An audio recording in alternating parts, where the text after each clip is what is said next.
নমস্কার, আমার নাম সুরভি রায়। আমি ডিজিটাল আর্টিস্ট, মিক্সড মিডিয়ারও কাজ করি। তো আমার কাজগুলো জেনারেলি সোশ্যাল ইম্প্যাক্টের উপর বা সোশ্যালি মানুষের উপর কোন জিনিসটা ইম্প্যাক্ট করছে সেটার উপরে হয়, অথবা ওমেন এম্পাওয়ারমেন্ট এসবের উপরে হয়। তো এটা যেটা আমরা দেখতে পাচ্ছি, এটার নাম হচ্ছে generation of hidden faces.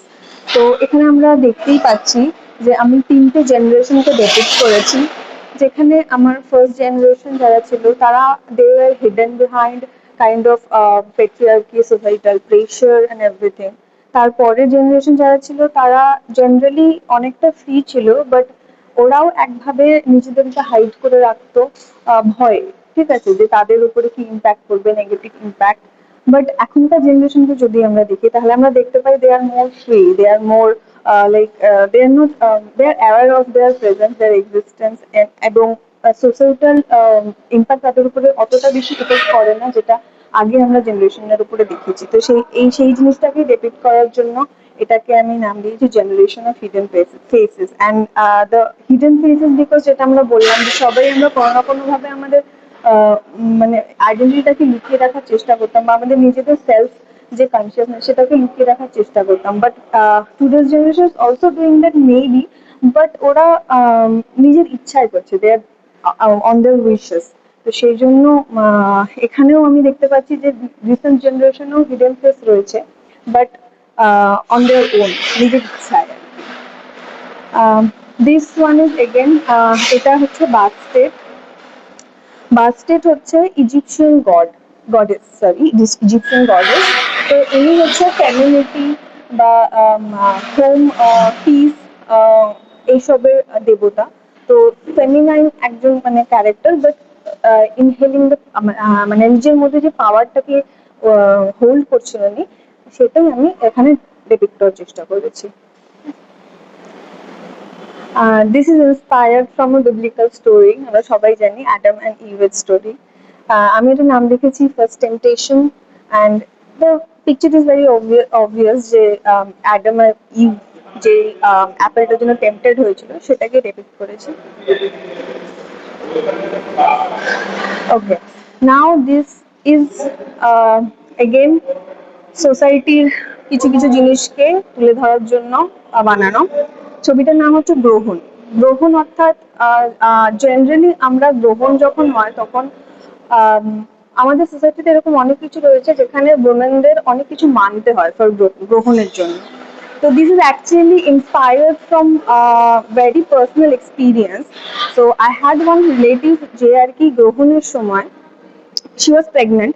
So গ্রহণের সময় সে কি করতো, বসতো না, পুরোটা টাইম চলাফেরা করতো, because there R some superstition যে ওই সময় যদি সে বসে তাহলে তার বাচ্চা নাকি জড়িয়ে যাবে।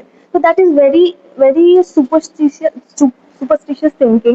অ্যান্ড ওকে এটা কিন্তু আগের জেনারেশন থেকে শেখানো হয়েছে, ঠিক আছে।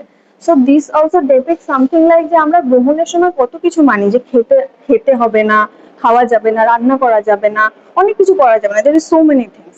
So this actually binding, the গ্রহণ is binding the society, and there are societal eyes like সবাই তুমি যদি সেটা না মানতে চাও তো they are like very society will be very skeptical, they will look into you in very different way.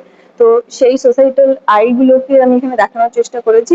And apart from this গ্রহণ part, বাইরে যেটুকু রয়েছে they are very free, very মানে এই অর্নামেন্ট গুলো ডেপিক্ট করছে যেগুলো, সেটা হচ্ছে very free, very fluent and very like their own self actually. So this is গ্রহণ। ওকে, নাও এটা হচ্ছে memories. We can all see যে আমাদের মেমোরিজ কিভাবে ফেড হয়, আমি এটা সেখানে ডেপিক্ট করার চেষ্টা করেছি। তো প্রথমে it's very colourful, very nice, and after that আস্তে আস্তে কালার গুলো ফেড হয়ে জিনিসটা ব্ল্যাক অ্যান্ড হোয়াইট হয়ে যায়। Sometimes it fades away mood, unconscious মাইন্ডে এমন এক জায়গায় চলে যায় মেমোরিজ যে can not find it, we try to hold it but it's like sand, মানে ওটা অনেকটাই ভেতরে চলে যায় যে আমরা জানি না সেটা কোথায় যাচ্ছে, but sometime it's still there, আমরা হয়তো খুঁজলে পাবো। তো এখানেও সেই জিনিসটাকেই আমি দেখানোর চেষ্টা করেছি যে how the memories fade away. আচ্ছা, এটার নাম হচ্ছে কোএক্সিস্টেন্স। এটা হচ্ছে মিক্সড মিডিয়া আর্ট পেপারের উপরে। ঠিক আছে? কোএক্সিস্টেন্স কথাটার অর্থ হচ্ছে যে আমরা সবাই একটা সমাজে বসবাস করছি এবং সেখানে বিভিন্ন জাতি, বিভিন্ন ধর্ম, বিভিন্ন ভাষার লোকজন রয়েছে এবং সবাই মিলে আমরা সেই জায়গাটায় একসাথে রয়েছি এবং পুরো সোসাইটিটাকে একটা সুন্দর প্লেস বানানোর চেষ্টা করছি।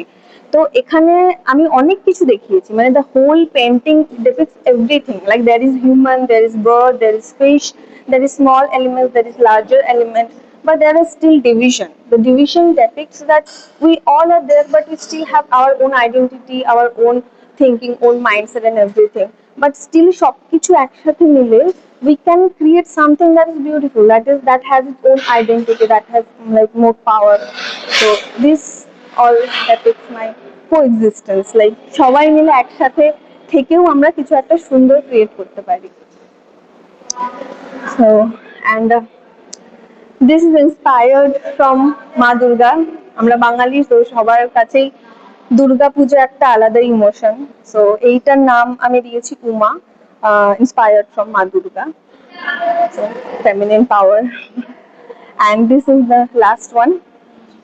Okay, so this is this painting is named as My Fault.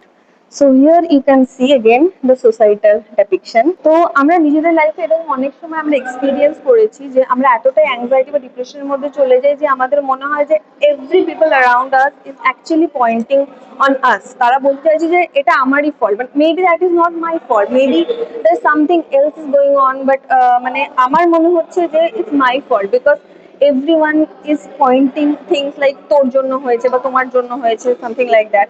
তো সেই জিনিসটাকে আমি এখানে ডেপিক্ট করার চেষ্টা করেছি, all the pointing fingers at you, even the eyeballs, they are also like hand, like they are also like imposing that thing ki it's your fault. আমি যা দেখতে পাচ্ছি it's all blinded, it's all like one way. তো এখানেও সেই ব্যাপারটাই হয়েছে, and the individual that is in my mind, she is drowning in own guilt, like maybe she started believing that it's actually her fault. So that's it. I hope you like my painting. Thank you.